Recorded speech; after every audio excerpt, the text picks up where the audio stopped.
kita bahas mengenai soal teologi penabur yang tipe A.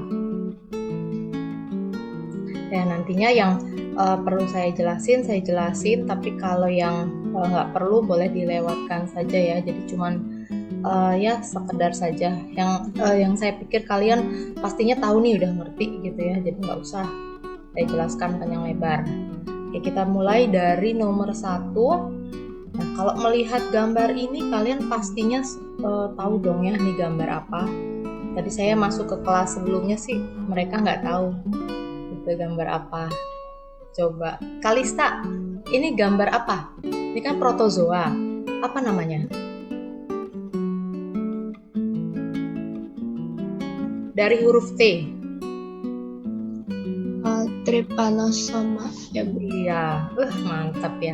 Trypanosoma. Nah, yang terkenal itu Trypanosoma gambiens. Trypanosoma gambiens itu menyebabkan penyakit tidur. Nah, jadi jawabannya yang B. Nah, Trypanosoma gambiens ini dia adanya pada kelenjar ludah dari lalat CC. Nah, nanti kalau sudah ke manusia, ini si Trypanosoma hidupnya di eritrosit, dia akan merusak eritrosit kita. Jadi sakit tidur deh ya. Nah, ini kan protozoa. Nah, kita kembali lagi ke protozoa, itu masuknya kingdom apa? Coba. Kalau ada yang bisa jawab, langsung aja ya jawab ya. Kalau kayaknya nggak pasti juga, nggak apa-apa, jawab aja, nggak disuruh berdiri di depan kelas. Ya, karena kalian kan ada di rumah ya. Ya. Kingdom apa Melvin? Apa? Protozoa. Enggak, protozoa itu kingdom apa? Ya, protozoa kingdom apa? Pilihannya nih ya. Kalau kingdom itu kan ada kingdom Monera, Protista, Plantae, Animalia, Fungi. Protista. Iya, betul, Protista. Proto itu dari kata pertama atau mula-mula, terus ada Kristo pokoknya itulah ya bunyinya, itu dari kata menyusun. Nah, jadi si Protista ini adalah makhluk hidup atau organisme yang uniseluler, terus dia menyusun tubuhnya sebagai koloni ya, walaupun ada yang bebas, ada yang membentuk koloni. Nah, salah satunya protozoa ya. Jadi protista itu ada yang mirip dengan hewan, nah itu yang dikenal sebagai protozoa. Ada protista yang mirip dengan tumbuhan, ada protista yang mirip dengan fungi. Nah, ini kebetulan protozoa. Nah, ingat protozoa itu berdasarkan alat geraknya kan dibagi menjadi berapa tuh? Berapanya saya lupa ya, harus disebutkan dulu. Ya, berdasarkan alat geraknya ada yang digolongkan flagellata, berarti yang punya flagel. Seperti ini nih, Trypanosoma dia punya flagel. Terus ada yang punya cilia, berarti ciliata. Contohnya Paramecium. Lalu ada yang tidak punya alat gerak, Sporozoa. Lalu ada yang alat geraknya kaki semu, Rhizopoda atau Sarcodina, nama lain Rhizopoda ya. Nah, kalau yang menyebabkan penyakit malaria apa? Apa nama protozoanya menyebabkan penyakit malaria? Ya, Malarindo aja kalian tahu, masa malaria nggak tahu? Apa, Kevin? Apa namanya, Vin? Yang menyebabkan Plasmodium bukan? Iya, betul, Plasmodium. Plasmodium alat geraknya apa, Vin?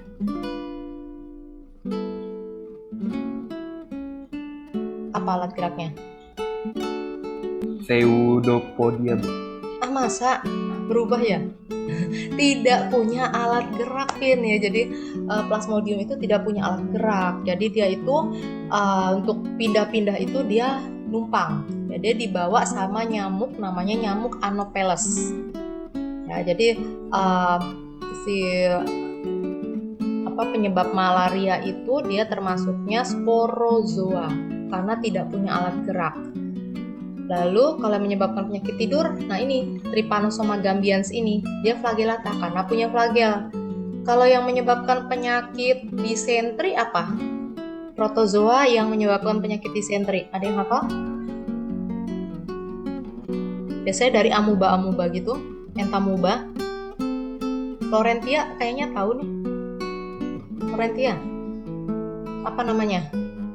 Yang ini protozoa yang menyebabkan disentri. Florentia lagi searching nih kayaknya ya. Florentia. Halo. Apa namanya? 3, 2, 1. Oh, nggak tahu. Namanya ada Entamuba dysentery, ada juga Entamuba histolytica. Ya, itu yang menyebabkan disentri. Terus yang merupakan petunjuk adanya tambang minyak bumi apa? Karena tubuhnya itu dia fosil ya. Fosilnya itu bisa menjadi tanah Globigerina. Apa namanya? Dari huruf F.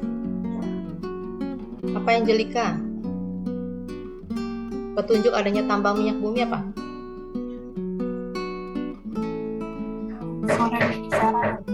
Iya, foraminifera ya.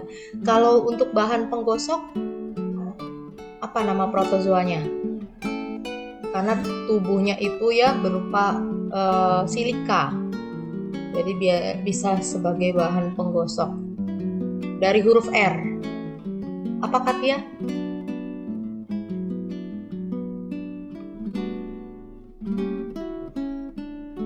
Apa? Nama depannya tuh kayak ya alat yang kita buat dengar lagu gitu. Kita mau dengar apa gitu pakai apa? Radio ya?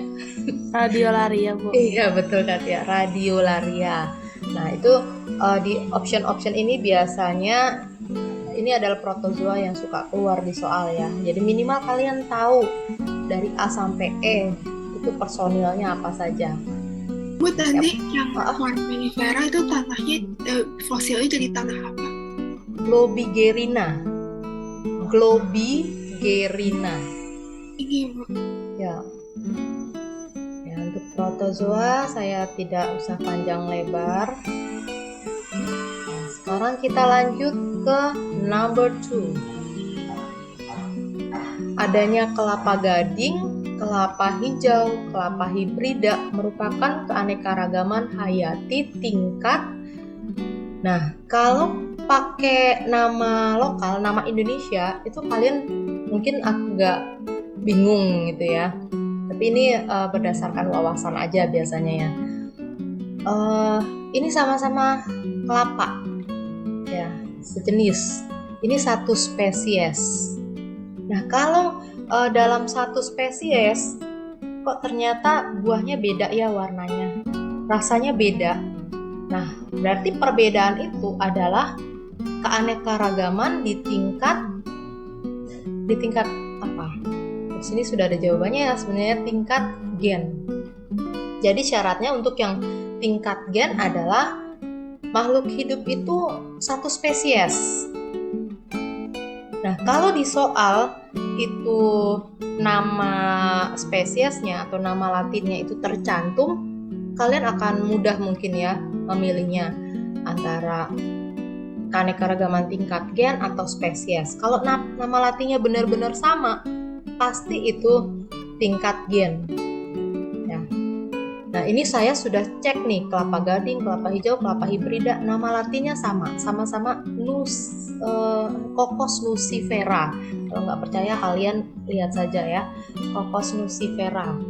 Nah, sama-sama Cocos nucifera nih, tapi ada perbedaan di warna atau di hal-hal lain yang kecil perbedaannya ya.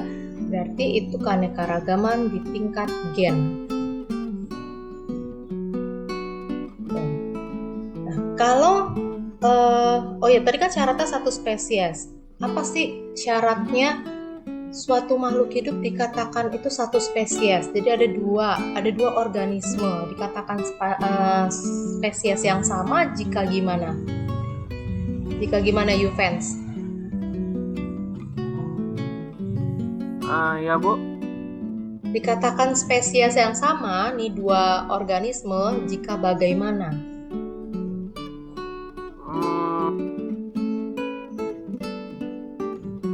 Kalau misalnya dikawinkan jadinya nggak bisa dikawinkan gitu Bu.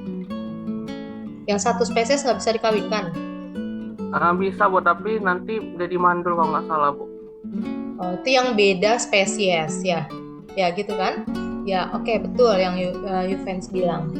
Jadi kalau yang tidak satu spesies atau dari spesies yang beda itu bisa saja dikawinkan, menghasilkan anak, tapi nanti anaknya itu dia steril, mandul gitu. Tapi kalau yang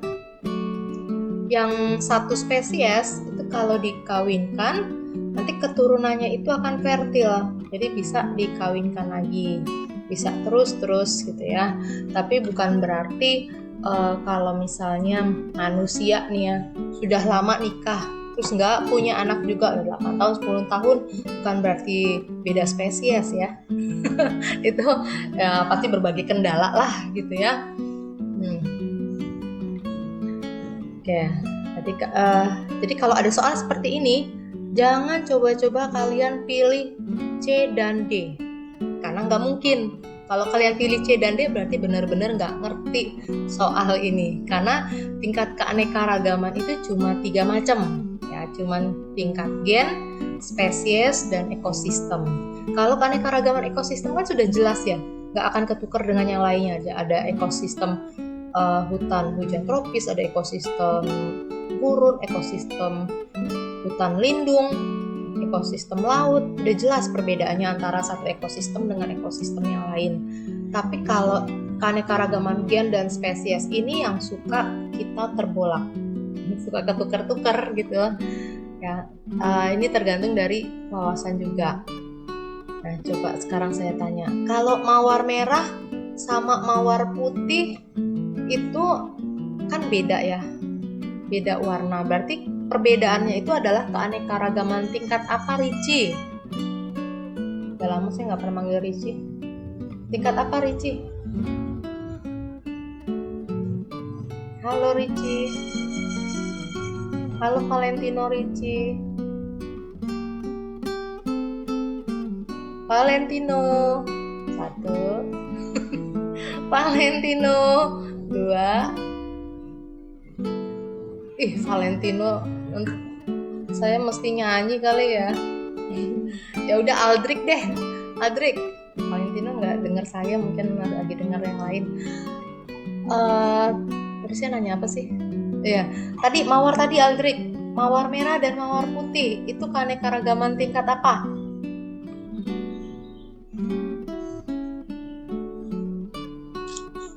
Bisa diulang nggak Bu? Saya putus-putus Bu, internet saya kurang stabil kayak Bu. Oke, ya. Ada mawar merah, mawar putih, mawar kuning. Nah, itu variasi itu adalah keanekaragaman tingkat apa? Tingkat gen ya Bu ya? Iya, betul, tingkat gen. Karena itu sebenarnya satu spesies ya, jadi satu spesies tapi ada perbedaannya. Nah, itu juga kalau manusia itu kembar. Ya sekembar-kembarnya manusia itu pasti ada perbedaannya. Nah, perbedaannya itu adalah keanekaragaman tingkat gen, karena sesama manusia, Homo sapiens. Itu kecuali kalau anjing dan serigala, jauh banget ya. Pokoknya kalau yang sudah beda spesies itu pasti keanekaragamannya tingkat spesies. Gitu, ngerti ya? Jangan sampai nggak bisa nih gen spesies nih, jangan sampai konsepnya salah. Nah, mungkin kalau waktu kelas 10 di PPT kalian itu tulisannya kalau untuk keanekaragaman tingkat spesies itu syaratnya satu famili. Nggak mesti satu famili. Yang penting beda spesies. Ya, tidak mesti satu famili. Beda spesies di situ sudah pasti ada perbedaan, itu pasti keanekaragaman tingkat spesies. Spesies nama lainnya jenis. Ya mungkin nanti kalian bingung, ntar ada optionnya tingkat jenis. Jenis itu sama dengan spesies. Nah, oke, kita lanjutkan. Oh ya, kalau jagung dengan tepung, dengan padi, itu kan ada perbedaannya. Nah, perbedaannya itulah yang merupakan keanekaragaman tingkat spesies. Karena spesiesnya berbeda. Kalau ada yang nggak ngerti, boleh langsung ditanyakan ya. Karena Bu Lina nggak tahu membedakan antara yang sudah ngerti sama yang belum ngerti gitu. Kalau yang kameranya dibuka tapi wajahnya kelihatan utuh, saya bisa lihat wajah-wajahnya mengerti. Ada yang kameranya kebuka tapi saya nggak bisa lihat ya. Kalau saya cuma ngelihat rambutnya, saya kan nggak tahu ngerti apa enggak, cuma jidatnya doang. Oke, kita lanjut. Number 3. Seorang siswa semak penabur melakukan percobaan dengan judul Pengaruh Intensitas Cahaya Matahari Terhadap Kecepatan Pertumbuhan Kecambah. Perumusan masalah yang tepat untuk judul percobaan di atas adalah, kalau perumusan masalah itu dalam bentuk kalimat pertanyaan, bukan pernyataan ya. Kalau hipotesis bentuknya pernyataan, kalau rumusan masalah kalimat pertanyaan. Nah, di sini yang memungkinkan untuk perumusan masalahannya adalah yang C. Apakah intensitas cahaya matahari mempengaruhi pertumbuhan kecambah? Jadi semuanya itu masuk ya, ada cahaya mataharinya, ada pertumbuhan kecambahnya. Mungkin ada yang tidak setuju di sini jawabannya C. Boleh saja ya, ini kan kunci. Memang kunci dari sananya, dari pusat gitu. Siapa tahu ada kesalahan, jadi kita tidak mutlak mengikuti kunci ini. Kalau memang salah, ya kita katakan salah. Ya, tapi kita harus bisa berargumentasi. Nah ya, untuk di soal nomor 3 ini kalian juga harus bisa menentukan mana sih variabel bebas, mana variabel terikatnya. Coba saya mau tanya, tanyanya yang off kamera aja deh. Evelyn,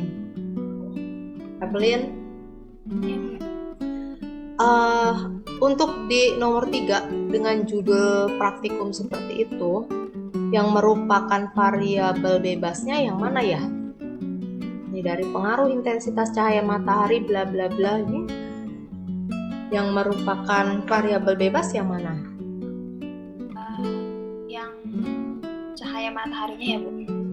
Iya, kenapa cahaya mataharinya yang bebas? Karena dia setiap ada beberapa percobaan gitu, itu yang dibedain gitu. Oke, dan variabel bebas itu akan mempengaruhi variabel terikat ya? Iya, betul. Di sini variabel terikatnya adalah kecepatan pertumbuhan kecambah.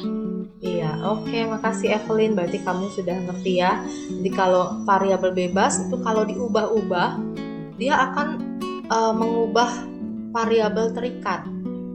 Gitu. Nggak bisa kebalikan. Di sini kan nggak mungkin kecepatan pertumbuhan kecambah yang akan mempengaruhi intensitas cahaya matahari ya. Jadi intensitas cahaya matahari yang mempengaruhi pertumbuhan kecambah. Oke. Tidak ada jawaban lain ya, nomor 3 ya. Kalau ada silakan boleh protes. Sekarang lanjut ke nomor 4. Cermati beberapa tumbuhan berikut ini. Tumbuhan yang termasuk kelas monokotil adalah, jadi ini adalah tumbuhan angiospermae. Kalian mesti tahu lagi ya, tumbuhan itu kan dibagi menjadi 3 divisi ya. Ada tumbuhan bryophyta, itu yang paling sederhana, tumbuhan lumut itu. Lalu tumbuhan paku atau pteridophyta, dan tumbuhan biji atau spermatophyta.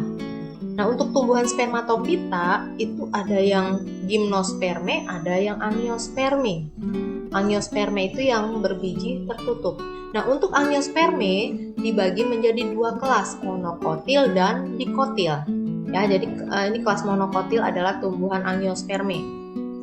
Nah, ciri dari tumbuhan monokotil itu dari daunnya pastinya bentuk pertulangan daunnya itu bisa melengkung ataupun sejajar. Terus kalau dari akarnya serabut.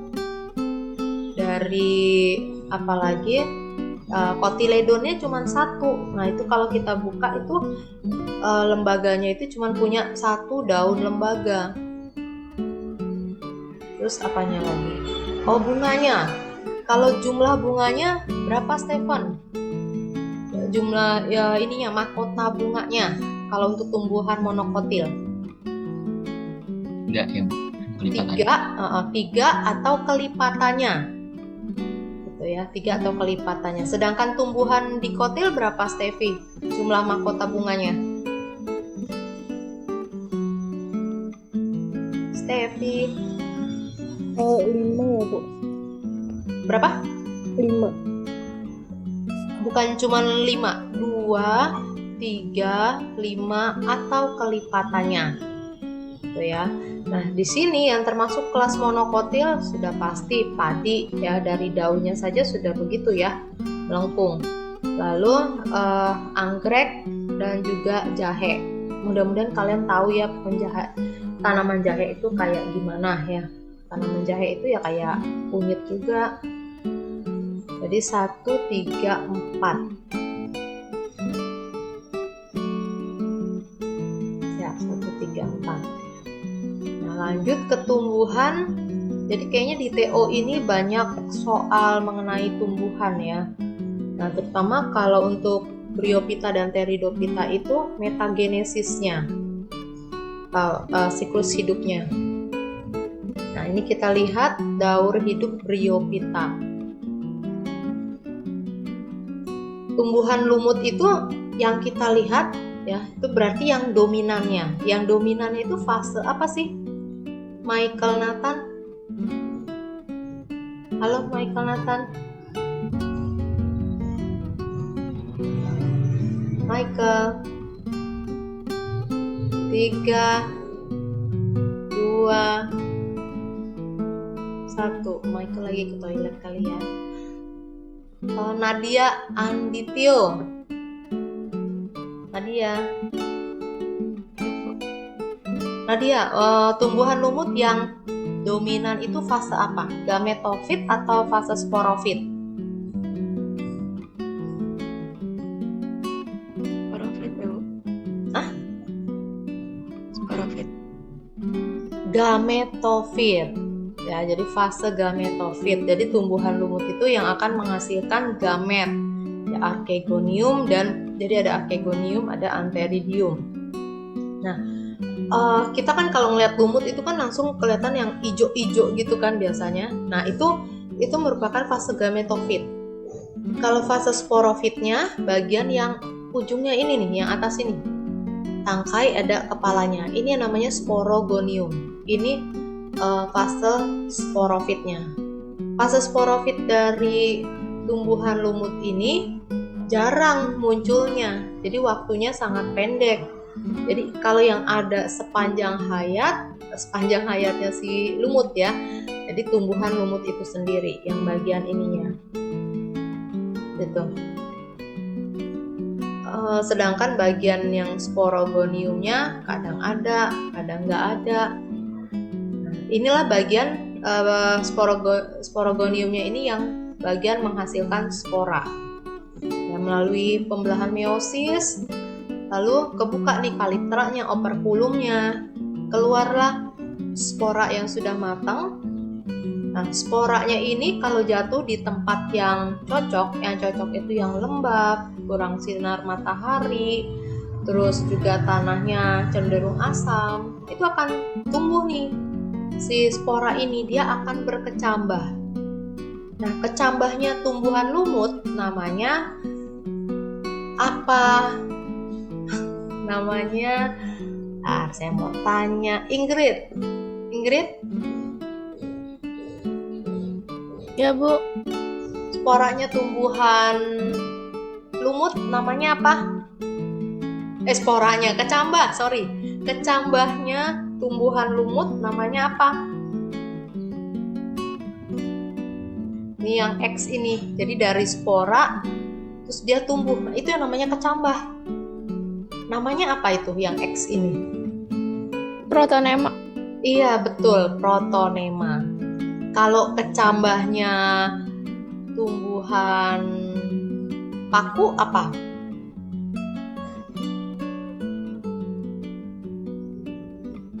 Ini kenapa pada hilang-hilang? Coba delta. Delta. Ya. Kecambahnya tumbuhan paku apa? Namanya.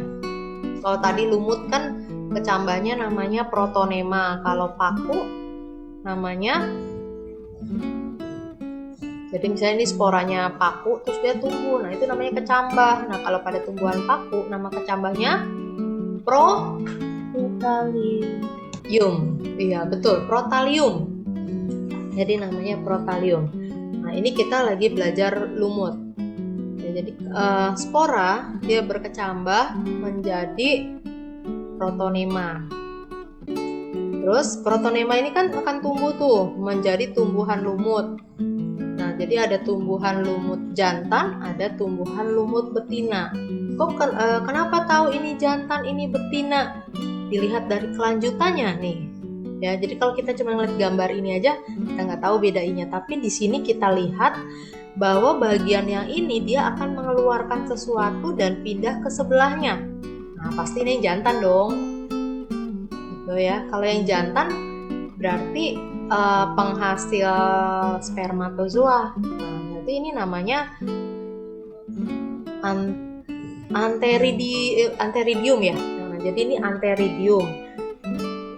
Jadi lumut jantan akan menghasilkan antheridium, struktur antheridium, terus antheridium menghasilkan spermatozoa. Spermatozoa dia akan pergi ke lumut betina, yaitu ke bagian archegoniumnya. Nah, di situ kan ada telur tuh di archegonium dihasilkan. Nah, akhirnya terjadilah fertilisasi. Fertilisasinya itu terjadi di archegonium karena telurnya ada di situ. Maka yang Y ini adalah archegonium. Nah, setelah fertilisasi akan dihasilkan zigot, lalu zigot tumbuh menjadi tumbuhan lumut lagi. Nanti tumbuhan lumut itu akan menghasilkan spora lagi. Begitu seterusnya. Nah, jadi kalian pahami ya. Jadi jangan cuma ngafalin habis ini spora, protalium apa, tapi harus mengerti. Harus mengerti. Kalau cuma hafalin aja, nanti gampang hilang deh. Ada yang mau ditanyakan mengenai lumut? Tidak ya? Nah, nanti kalau untuk yang paku, itu paku tuh agak berlawanan dengan lumut ya. Oke, kita lihat metagenesisnya dulu. Saya tahu kalian sudah belajar, tapi ini untuk mengingatkan saja, untuk memanggil memori kalian. Nah, mungkin foldernya lupa gitu di mana. Folder di pikiran maksudnya. Kalian kalau ada yang mau ditanya, silahkan tanya saja ya. Walaupun itu nanyanya dasar banget, ya nggak masalah, daripada sesat di ujian. Ini kan tadi yang lumut nih sudah. Kita lihat yang paku.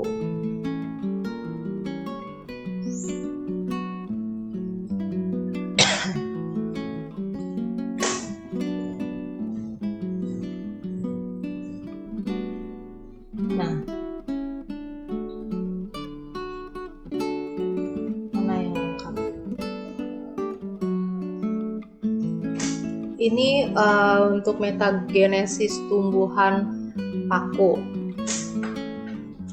Ya, spora berkecambah menjadi protalium. Ya. Nah, di sini protalium itu fase gametofit. Nah, kalau tadi pada tumbuhan lumut itu si protonema dia akan berkembang dulu kan menjadi tumbuhan lumut, tapi di sini enggak. Jadi dari protalium langsung terbentuk struktur antheridium dan archegonium. Nah, antheridium menghasilkan spermatozoid, archegonium menghasilkan ovum, terjadi fertilisasi, terbentuklah zigot, lalu zigot tumbuh menjadi tumbuhan paku, lalu dia akan menghasilkan sporofil. Sporofil itu daun yang berspora ya. Terus sporofilnya itu akan membentuk sporangium. Sporangium itu kotak spora. Lalu dalam sporangium itu terbentuk spora. Nanti sporanya kalau udah mateng, dia akan keluar, jatuh ke tempat yang sesuai, terus berkecambah lagi dia menjadi protalium. Nah, jadi kalau untuk tumbuhan paku, fase yang dominannya adalah fase fase sporofit. Di sini tumbuhan paku, lihat sini. Tumbuhan paku sporofit. Itu yang fase dominannya. Tapi kalau tumbuhan lumut yang biasa kita lihat itu adalah fase gametofit. Nah, coba kita sejajarkan ya. Ini lumut. Kalau tadi lumut, ini spora dia tumbuh menjadi protonema, terus protonemanya jadi lumut dulu, baru menghasilkan archegonium dan antheridium. Terus masing-masing menghasilkan ovum, spermatozoid, baru menghasilkan zigot, terus menghasilkan sporogonium, sporogonium menghasilkan sporangium, sporangium menghasilkan spora lagi. Nah, kalau pada tumbuhan paku, di sini belum keisi ya. Jadi nomor satunya ini spora, terus spora berkecambah menjadi protalium. Dari protalium bukannya jadi tumbuhan paku, tapi dari protalium dia akan langsung membentuk archegonium dan antheridium. Jadi bedanya di sini ya. Jadi pada tumbuhan lumut itu fase yang dominan adalah fase gametofit, karena tumbuhan lumut itu sendiri yang menghasilkan gamet nih. Nah, kalau pada tumbuhan paku yang fase gametofitnya itu protaliumnya, sedangkan tumbuhan lumut itu sendiri adalah sporofit fasenya. Dan kita kembali lagi ke soal. Mudah-mudahan ngerti dan tidak bosan ya untuk balik lagi belajar yang itu lagi. Nah, kalian harus nikmati proses belajar karena sebentar lagi kan kalian bakalan lulus. Nanti kalau sudah lulus kalian akan merindukan saat-saat belajar hari Sabtu BTA. Mungkin ya. Pokoknya apapun dinikmati saja. Jadi kalian berada di mana, hadirlah di situ. Ya, maksudnya bukan cuma secara fisik, tapi secara hati dan pikiran kalian. Ya, gimana mau hadir secara fisik juga ya? Semua di rumah masing-masing. Ya, ini sudah ngerti ya. Kita lewatkan saja Bryophyta dan Pteridophyta. Lanjut ke number 6. Cermati beberapa ciri Tracheophyta berbiji berikut. Tracheophyta apa sih, Gisel? Apa sih Tracheophyta nih? Gak ingat. Hah? Gak ingat. Gak ingat. Kalau nggak ingat berarti lupa ya. Nggak apa-apa. Josephine, ingat nggak Tracheophyta apa sih? Gak ingat juga, Bu. Waduh, yang ingat siapa nih Tracheophyta? Kalau yang ingat, saya yakin pasti nggak lupa. Yo, ada yang tahu nggak Tracheophyta? Aduh, apa saya waktu kelas 10 ngajar kelas 10 nggak pernah ngasih tahu ya Tracheophyta ya, jadi merasa berdosa. Katia, Ya, Tracheophyta Bu. apa? Tumbuhan paku ya, Bu. Tumbuhan paku Pteridophyta. Tracheophyta. Tapi memang tumbuhan paku itu dia termasuk Tracheophyta. Tumbuhan biji juga merupakan Tracheophyta. Gymnosperme juga Tracheophyta. Yang bukan Tracheophyta itu hanya tumbuhan lumut. Nah, lo berarti apa nih berpembuluh. Berpembuluh, Bu. Iya, betul. Tumbuhan berpembuluh. Jadi kalau Tracheophyta itu tumbuhan yang sudah punya pembuluh xilem dan floem, itu yang ngangkut air dan mineral-mineral dan hasil fotosintesis. Yang nggak punya itu cuman tumbuhan lumut. Ingat itu, camkan baik-baik. Nah, kalau lumut dia nggak punya alat angkut, ya nggak punya pembuluh, dia itu kan tipis ya. Jadi perpindahan air dan mineralnya itu cuma secara difusi dari sel ke sel itu pada tumbuhan lumut. Tapi kalau yang tumbuhan yang 3 macam lagi itu ya, yang tumbuhan Bryophyta, sama tumbuhan biji, sama tumbuhan apa lagi tadi ya, Gymnos, itu Tracheophyta karena semua itu punya xilem dan floem.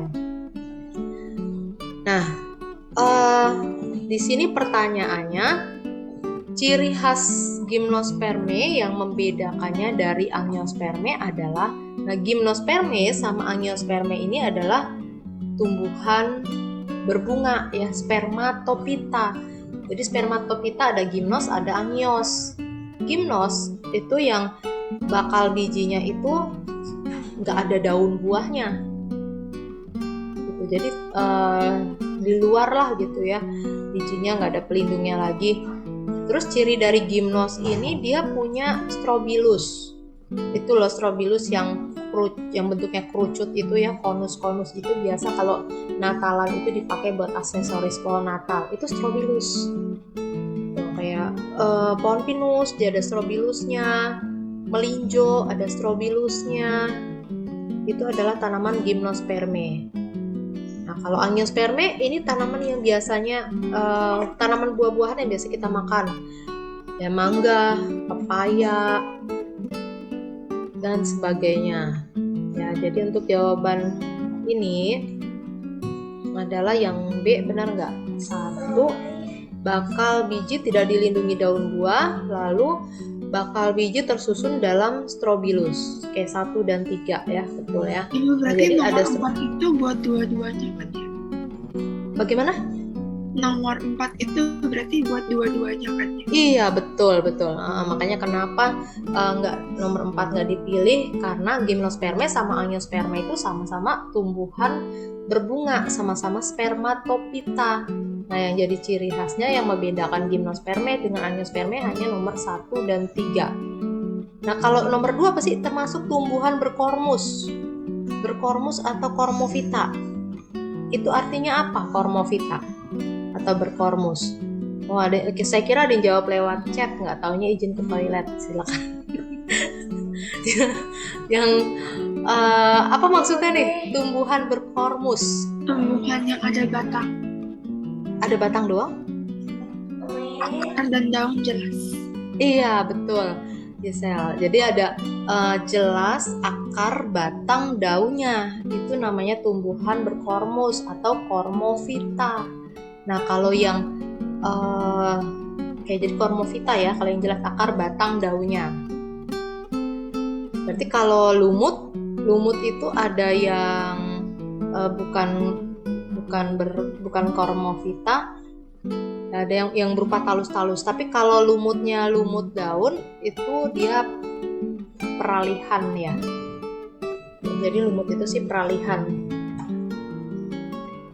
Ya, oke, kita lanjut lagi. Aduh, sebentar ya, ada yang manggil saya.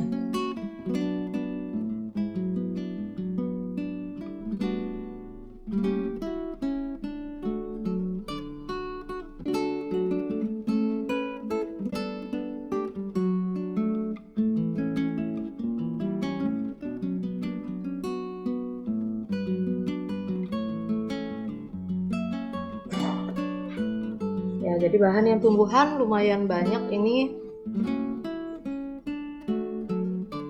Kita lanjut lagi. Masih materi kelas 10 loh ini. Perhatikan daur nitrogen berikut ini. Ya, jadi nitrogen ini kan ada di udara bebas. Tapi tidak bisa digunakan secara langsung oleh tumbuhan. Nah, sedangkan tumbuhan butuh nitrogen, tapi tumbuhan dia butuh nitrogen yang bisa dia manfaatkan dalam bentuk nitrat NO3-. Jadi kalau ada dalam bentuk N2 dia nggak bisa manfaatin. Nah, N2 di udara itu bisa difiksasi oleh bakteri. Bakterinya itu ada yang hidupnya bebas, ada yang hidupnya bersimbiosis dengan akar tanaman. Kalau yang bersimbiosis dengan akar tanaman, ini namanya apa? Siapa yang tahu? Nama bakteri memfiksasi nitrogen yang bersimbiosis dengan akar tanaman polong-polongan. Ini terkenal kok. Nitrobakter bukan, Bu? Bukan. Kalau nitrobakter dia yang dinitratasi, dinitrifikasi. Kalau yang membentuk bintil-bintil di akar itu loh. Dari huruf R. Rhizobium ya, Bu? Iya, betul, Rhizobium. Rhizobium leguminosarum. Nah, itu yang bersimbiosis. Tapi ada juga yang bakteri dia memfiksasi nitrogen, tapi dia nggak bersimbiosis, hidupnya bebas aja ya. Ada Azotobacter, pokoknya Azotobacter deh gitu ya. Terus ada juga Clostridium. Clostridiumnya bukan Clostridium tetanii atau botulinum ya. Kalau tetanii itu kan yang menyebabkan tetanus. Kalau Clostridium botulinum yang ada di makanan kaleng bisa menyebabkan keracunan tuh kalau udah ada luarsa. Nah, Clostridium pasterianum yang memfiksasi nitrogen, Clostridium pasterianum. Nah, jadi dari N2 akan diubah menjadi NH4 atau NH3. Nah, di sini yang ditanyakan kan A dan B. Ya ini pasti fiksasi dong ya. Dan B. Nah, dari tadi kan NH4 dihasilkan ya sama NH3. Ini akan mengalami proses lagi menjadi nomor 1. Nomor satunya ini adalah nitrit ya, NO2-. Berarti proses B ini ya namanya nitritasi. Terus dari 1 ke 2 namanya nitratasi. Nah, jadi kalau yang nomor 1 karena pembentukan nitrit ya, jadi prosesnya reaksinya disebut nitritasi. Terus dari 1 ke 2 ini nama prosesnya nitratasi karena pembentukan nitrat NO3-. Nah, gabungan reaksi jadi proses gabungan nitritasi dan nitratasi ini disebut proses nitrifikasi. Jadi nitrifikasi terdiri dari reaksi nitritasi dan nitratasi. Untuk bakterinya beda nih. Ya, untuk nitritasi bakterinya adalah ada yang ingat nggak? Ingat apa? Yang di B ini nama bakterinya apa sih untuk nitritasi? Nitrococcus dan Nitrosomonas. Ya, yang untuk nitritasi nama bakterinya Nitrosococcus dan Nitrosomonas. Kalau nitratasi dari nomor 1 ke nomor 2 ya, nitratasi bakterinya adalah Nitrobacter. Nah, nama-nama bakteri tadi ya itu semua bakterinya namanya bakteri nitrifikasi. Ya, cuman ada yang khusus untuk bagian pembentuk nitratnya, ada khusus untuk membentuk nitritnya. Jadi tadi 3 nama bakteri itu diapalin ya. Untuk nitritasi ada bakteri Nitrosomonas dan Nitrosococcus. Untuk nitratasi Nitrobacter nama bakterinya. Nah, jadi pas di nomor 2 ini sudah jadi tuh nitrat ya, NO3-. Tapi kalau si nitrat ini ketemu dengan bakteri yang anaerob. ada di tanah tuh. Maka prosesnya jadi kebalikan. Jadi terjadi denitrifikasi. Jadi dari nomor 2 terus nanti akhirnya jadi ke N2. Itu namanya denitrifikasi. Ya, keadaannya mesti anaerob. Jadi dilakukan oleh bakteri anaerob. Sedangkan tadi kalau nitrifikasi itu harus aerob, butuh oksigen. Ya, seperti itu. Jadi kalau sudah NO3- bisa dipakai oleh tumbuhan.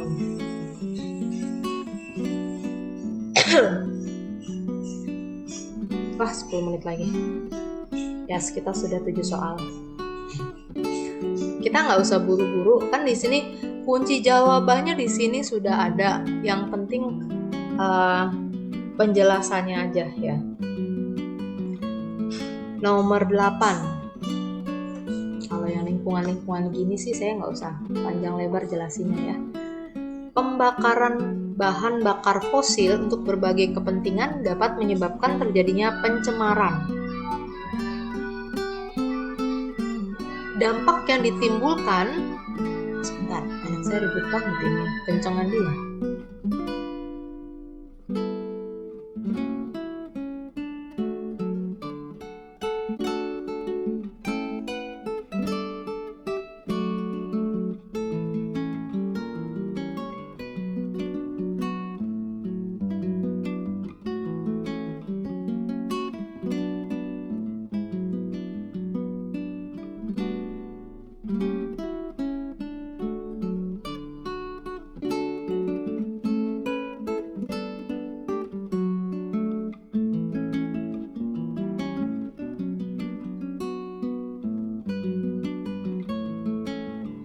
Ya, lanjut ke nomor 9.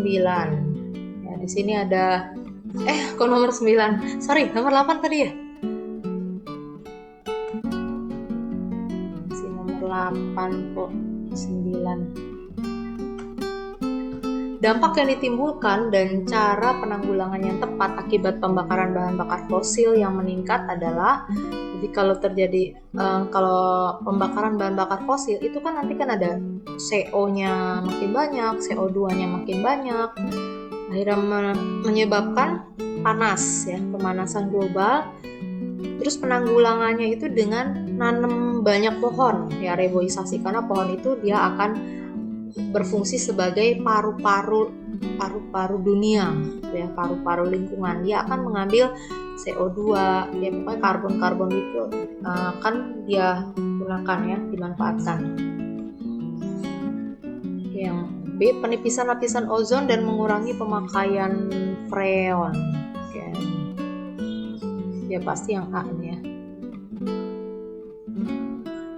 Lanjut ke nomor 9. Keempat hewan tersebut dikelompokkan dalam kelas yang sama berdasarkan sifat. Kita lihat aja langsung optionnya ya. Jantungnya memiliki 4 ruang dan kulit berbulu. Enggak, ini bukan berbulu ya, tapi berambut. Nah, kalian tahu ya bedanya bulu sama rambut ya. Kalau bulu itu kayak bulu burung, ayam, itu bulu. Jadi kita selama ini salah dong ya, kamu berbulu itu padahal rambut ya, tapi biasanya disebutnya bulu kalau keseharian. Bernapas dengan insang dan mempunyai kelenjar susu. Hewan-hewan ini nggak semuanya punya insang ya, kelenjar susu sih punya semua. Memiliki 3 macam gigi dan berdarah panas ya, nggak cuma 3 macam gigi ya, contohnya kayak sapi, kanguru, ini jenis giginya sama dengan gigi kita. Memiliki berdarah panas dan kulit berbulu. Nah, kulit berbulu udah pasti salah. Memiliki kelenjar susu dan kulit berambut. Nah, ini yang paling tepat. Jadi ini adalah hewan-hewan dari kelas mamalia. Mamalia ya, bukan mamalina ya. Nomor 10. Ini ada daur hidup cacing pita. Dari dia Platyhelminthes berarti ya, cacing pita karena dia cacing pipih. Nah, cacing pita ini nama kerennya, nama latinnya apa sih? Kalau yang pada Peppa Pig, pada babi, apa? Audrey, nama cacingnya apa? Nama spesiesnya? Pada ini, si Peppa Pig ini. Apa Audrey?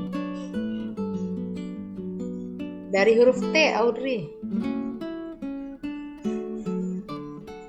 Ingat nggak? Taenia, Bu. Taenia apa?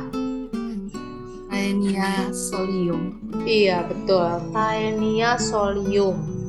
Itu yang inangnya babi. Kalau pada sapi, Taenia saginata. Bedanya kalau Taenia solium itu dia punya alat kait. Jadi lebih susah ya untuk dia ininya lepasnya gitu. Jadi daya cengkramnya lebih tinggi. Taenia saginata tidak punya alat kait. Nah, sekarang kita lihat daur hidup cacing pita berikut ini. Jadi ceritanya begini. Ini panahnya ke sini ya. Oke. Di dalam tubuh manusia ini kan si cacing pitanya dia berkembang ya. Dia mengalami pendewasaan di dalam tubuh manusia. Tapi nggak semua manusia ya. Maksudnya kebetulan. Nih. Nah, dia akan tumbuh di usus halus. Terus si cacing pita ini dia kan berupa proglotit gitu tubuhnya. Ada sekat-sekatnya gitu. Nah, di dalam setiap proglotit itu ada bisa terjadi fertilisasi. Nah, jadi pada saat si manusia ini defekasi ya, mengeluarkan feses, itu fesesnya itu sudah mengandung proglotit tersebut ya, dimana si zigotnya itu sudah menjadi larva heksakan atau onkosper ya. Jadi di feses itu sudah ada tuh larva onkosper atau heksakan, terus dimakan nih sama Peppa Pig. Ya, terus si larva ini akan masuk ke usus babi ya, ikut aliran darah, terus nyampelah di otot babi ya, di dagingnya itu. Nah, pasti otot itu si larva heksakan atau onkosfer dia akan berubah menjadi cysticercus gitu ya. Makanya kenapa kalau mau makan daging ya, baik daging babi ataupun daging sapi, itu harus dimasak benar-benar ya. Di situ ada larva cysticercusnya yang apabila masuk ke dalam tubuh dia akan dewasa ya, akan mengalami perkembangan di usus halus. Nah, begitu selanjutnya. Nah, saya kasih tahu ini ya. Jadi tahapannya nih supaya lebih jelas lagi, tahapannya dari cacing dewasa itu akan menghasilkan telur, terus akan tumbuh menjadi heksakan atau onkosfer, lalu tertelan oleh sapi atau babi, lalu larva tersebut menembus dinding usus, ikut aliran darah sampailah ke otot sapi atau babi. Nah, di otot itu menjadi cysticercus. Terus ototnya itu kan termakan oleh manusia, menetas dan berkembang di usus halus. Nah, nanti bertelur lagi. Ya, seperti itu untuk daur hidup cacing pita. Itu yang biasanya keluar ya, daur hidup. Nah, ini tadi yang cacing pita itu terdiri dari banyak proglotit nih. Satu-satu copot aja itu udah calon ini semua ya, cacing. Dia panjang banget. Kita lihat ke atas dulu. Nah, untuk daur hidup yang lain juga biasanya nih suka keluar yang ini. Daur hidup Fasciola hepatica. Keywordnya nih, temis resem dewasa.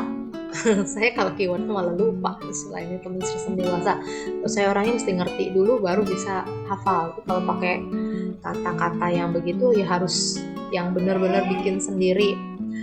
Nah, dari telur ini ya,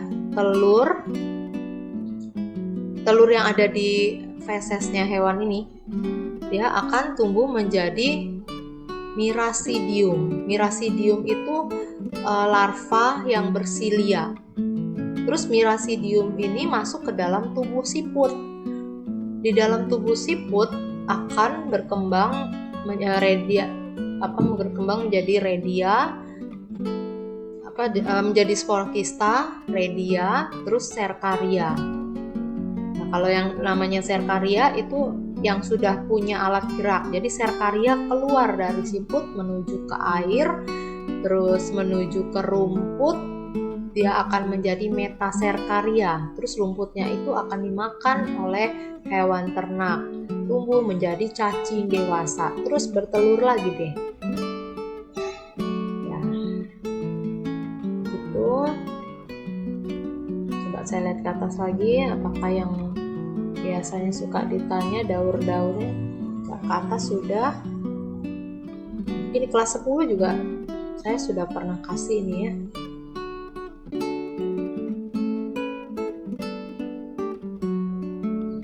Sudah 10.31 ya.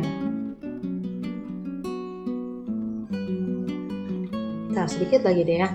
Untuk cacing tambang, ini telur cacing ini tumbuh menjadi larva Rhaptidiform, terus larva Filariform melalui kulit lapak tangan, terus masuk ke peredaran darah, ke jantung, ke paru-paru, ke faring, ke tenggorokan, lalu tertelan ya nyampe di usus.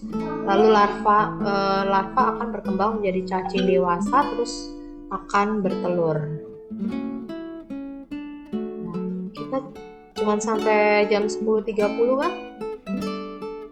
Ya, nggak apa-apa deh ya, baru sampai nomor segitu. Yang penting kunci jawaban sudah ada, tinggal nanti jadi kalian bisa melanjutkannya dengan mudah. Sampai sini ada yang mau ditanyakan? Tidak ada ya? Ya, selamat berjuang di kelas 12. Ujian praktikumnya juga sukses ya, segala-galanya sukses. Ada yang mau bantu untuk doa penutup? Ini masih ada lagi nggak BTA? Enggak kan? Saya kira masih ada lagi. Oke, kalau gitu ketua kelas siapa? Saya, Bu. Ya udah, ketua kelas Kevin, tolong ditutup dalam doa. Nggak pakai lagu wajib kan biasanya kelas 1 ya? Enggak ya, saya bawaannya pengen nyanyi soalnya. Ya udah, doa penutup aja. Bu Lina dan teman-teman, mari kita bersatu dalam doa. Ya Tuhan, terima kasih Tuhan atas berkat-Mu, karena berkat-Mu kami telah menyelesaikan BTA pada hari ini. Kiranya Kau berkati apa yang kami pelajari ini, supaya dapat kami ingat dan kami tuangkan di ujian nanti Tuhan, sehingga ujian nanti kami dapat menghasilkan nilai yang bagus Tuhan. Dan terus sekarang kami akan melakukan kegiatan kami selanjutnya. Kiranya Kau berkati agar semuanya sesuai dengan rencana-Mu Tuhan. Terima kasih Tuhan, dalam nama kami telah bersyukur. Amin.